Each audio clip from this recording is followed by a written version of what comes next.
They invade Oracle Park against the Giants tonight. John Gray, 7-5. He's pitching against Drew Pomerantz. And so let's look at some hitters here. I don't have good sample sizes against Pomerantz for the Rockies. I do have a few Giants that you might want to think about. Brandon Belt is 4 for 14 off of John Gray with a home run. That's a 286 average, his career. Brandon Crawford is 4 for 13. It's a 308 average. Buster Posey, 3 for 11. And Joe Panic, 3 for 12 with a home run. So those are 4 potential Giant hitters against John Gray. Gray is so up and down. I mean, for fantasy purposes, he is Jekyll and Hyde. You pick him up, he might strike out 16. You pick him up, he might pitch 3 innings and give up 7 earned runs. And that was before the juice ball this year. Now with the juice ball, he's a nightmare to add in fantasy. And he may go out tonight in a great pitcher's park. Remember, there's no better park than Oracle Park at San Francisco. That's a great pitcher's park. He may go out tonight and throw a gem. If he's going to, this is his chance. So if you want to take a flyer on a pitcher, although he's up and down, season long, he's not a good play, I don't think. But for a one-game daily, you might take a chance on John Gray tonight in San Francisco. Keep your eye on that one. I like John Gray tonight in San Francisco. A sneaky pick. Yeah, I like sneaky picks, don't you? And then finally, we've got the Dodgers. Yes, the Dodgers and Clayton Kershaw, the best that they have at one time. I think Walker Buehler would argue with that after striking out 16 over the weekend. But Clayton Kershaw is playing at Chase Field tonight against his former teammate, Zach Greinke. What a pitching matchup we've got tonight in the desert between the Diamondbacks and the Dodgers. Hitting-wise, Ketel Marte is 4 for 16 in his career off of Kershaw with a triple and a home run. And that's about it, okay, that's any good or sample size-wise. Ketel Marte, and what a year he's having for fantasy. Now, Marte did not play yesterday. In fact, he didn't play Sunday or Saturday. He injured his groin. He was, it said, available off the bench for Sunday's game, but he did not get into either game Saturday or Sunday. So keep your eye on that. Torey Lovello was trying to rest him. I did read a quote in the paper where he said, quote, "I decided the best thing would be just to use him off the bench today if needed and gear him up for the series starting tomorrow." That's today. That's unquote. Today against the Dodgers. So it looks like he's going to be back in the lineup. Ketel Marte, what a year. 309 average, 51 runs scored, 20 home runs, 51 RBIs, only 4 stolen bases. And if you were adding or drafting Marte at the beginning of the year, you probably drafted Marte thinking, I'll pick up some stolen bases, right? Well, little did we know the ball was juiced and people were hitting home runs like crazy. But that's exactly what he's done. He's hitting the home run. He's a switch hitter, and he is second base, shortstop, outfield eligible. Wow. Just make sure he's in the lineup today. And if he is, he's an got to play, I think, against Clayton Kershaw and the Dodgers. Now, the Dodgers have 4 players I want to keep an eye on today. 3 historically have done well, and the other is a rookie I want to talk about just for a moment. And the first one, of course, is MVP candidate Clay Bellinger. Not Clay Bellinger.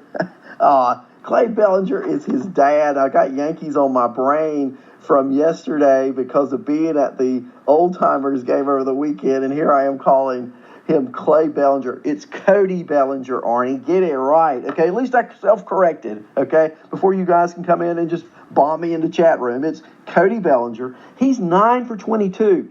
That's a 409 average against Greinke with 2 home runs in his career. And on the season, Bellinger's numbers have fallen off average-wise here lately. You know, of course, you knew they would. He was hitting 409 in May. Now he's at 349. But he does have 25 home runs and 61 RBIs. And if he continues at the pace he's at, he's certainly a candidate to be most valuable player in the National League, particularly in light of the fact the Dodgers are just running away with the West. I mean, Jock Peterson, he's 8 for 20 against Greinke. That's a 320 average with 2 home runs. Of course, Peterson, he's a streaky hitter, but he has 20 home runs on the season. And I will tell you this, for fantasy, the Dodgers have 7 games this week. 7 games. Tomorrow, they face a lefty. Other than that, there are 6 right-handers scheduled to pitch against the Dodgers this week. And so if Jock Peterson is available in your league and you're able to pick him up, he may be a good add for fantasy this week. Justin Turner is 10 for 30 against Greinke in his career. That's a .333 average. And he has 2 home runs, and he's hitting 300 on the season with 7 home runs and 30 RBIs. Now, before I get into my rookie pick of the day, let me say this. Greinke has a plus curveball. And I think I read where his curveball batting average against is under 100. That's right. His curveball is incredible. His fastball is junk. He's got one of the worst fastballs in the major leagues. Now, he's got to throw that fastball at least occasionally to set up the curve, right? So look for these Dodgers hitters. They know the book on Greinke. Not only do they play with him, they play against him 19 times a year.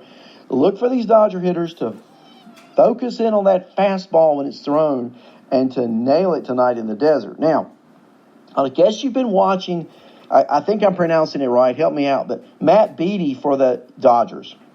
He plays outfield, he plays first base, he's a left-handed bat, and he's a good left-handed bat. This bat can hit.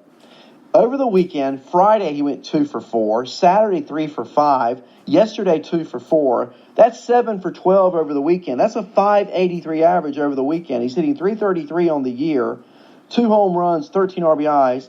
The Dodgers play him against right-handers, and what did I say a moment ago? 6 of their 7 games this week are against right-handers.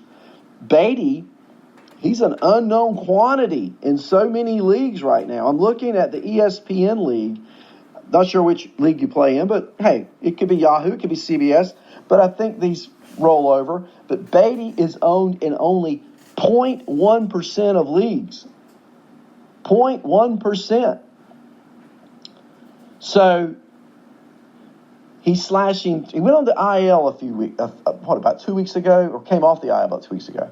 Since coming off the IL, he's slashing .391 with a .783 slug. And those 2 homers he's hit have come since he was placed back on the active roster about 8 games ago. So he's red hot right now. He's a great ad this week. The Dodgers are going to win a lot of games. They're going to score a lot of runs.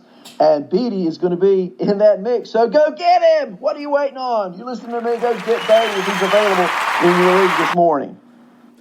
Let's take a look at the standings, because as we look at the standings this morning, we not a lot of shifting, but a little more distance, if you will.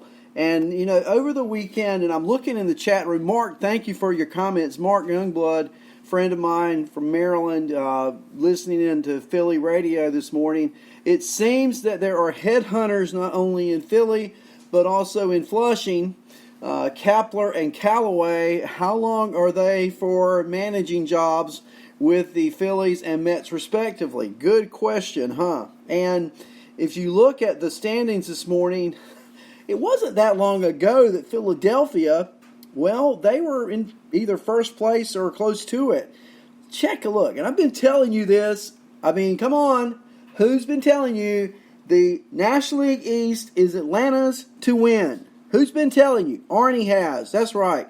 This morning, look at the standings. The Braves lead the Phillies by 6.5 games. The Nats by 8.5 games. And the struggling Mets by 9 games. The Mets lose yesterday. The Phillies have lost 7 in a row. So I'm looking at the chat room, and Mark Youngblood says that Philly Sports Talk Radio was all over Kapler this morning. I get it. And I could see him gone. They put a lot of money into Bryce Harper, who has, in my opinion, been a flop. Okay? The Phillies' pitching is a wreck. Now, is that a manager's fault? You can't say that it is. You give him the players, he's got to play them. But, Kapler's been let's move these guys around. Like, for example, take Kingery.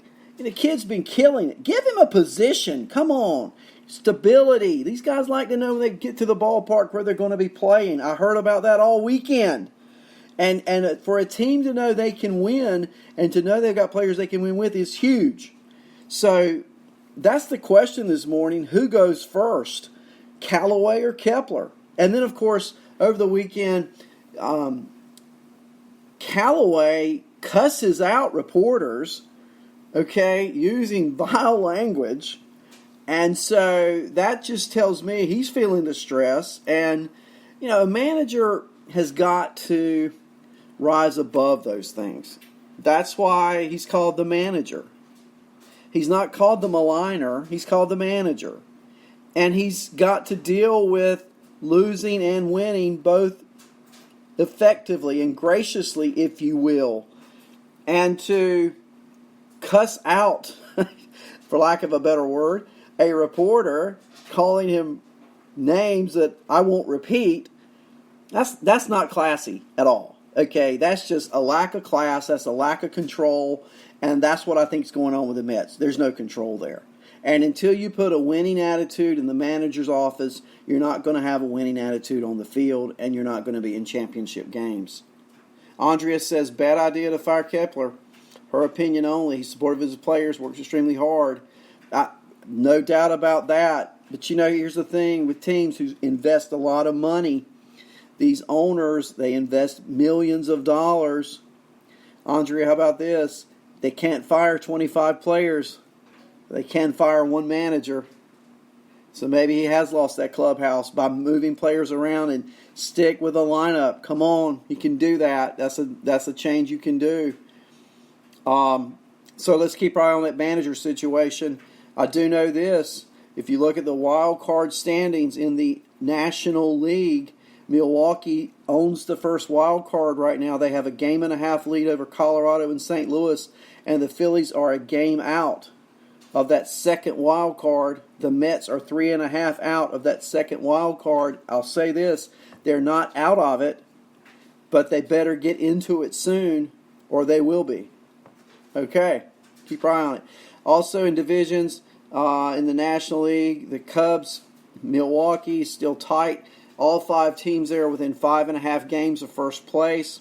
All 5 teams are either division or wild card contenders right now. The Dodgers running away. Yes, the Dodgers are running away with the National League West. They're 54-25. That's a .684 winning percentage. They've won 6 in a row. They had 3 walk-off wins by rookies hitting the ball over the weekend, and they find different ways to do it every day, it seems. They now have a 13-game lead over Colorado, a 15-game lead over Arizona, and a 15.5-game lead over the Padres. In the American League, the Yankees lead the East. They have 49-28. The second best record in the American League, trailing only Minnesota for best record, and only trailing the Twins by 1 game for best record now. The Yankees have won 8 of 10, and they lead the Tampa Bay Rays by 4.5 games. They lead the Red Sox by 8 in the division. Now, this week, later in the week, the Yankees and Red Sox travel to England. They both have Thursday and Friday off. They play a 2-game set in England, Saturday and Sunday. In the Central, the Twins lead the Cleveland Indians by 8 games. Indians have won 8 in a row.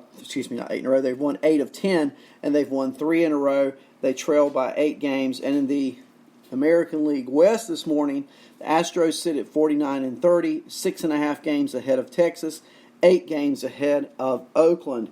In that wild card race in the American League, Tampa Bay leads in the wild card race. They have a 2.5 game lead over Cleveland, who sits in the second wild card spot this morning. And as long as Cleveland's in that second wild card spot, do you really think they're going to trade a frontline pitcher? I don't see it. I don't see it. I could still see Cleveland trying to pick up a bat. We'll talk about one. I got 10 players to watch in just a moment, and one of the Cleveland Indians is on that list. Cleveland leads the second wild card by 0.5 game over Texas, a game over Boston, 2 games over Oakland, and 4 games over the Angels. Just to show you the American League wild card, the White Sox only trail by 5 games for that second American League wild card spot. keep your eye on that. It's going to be interesting. That's the great thing about the wild card, isn't it? It's never over. Good morning, Lenny. I was talking about your boy Don Larson earlier.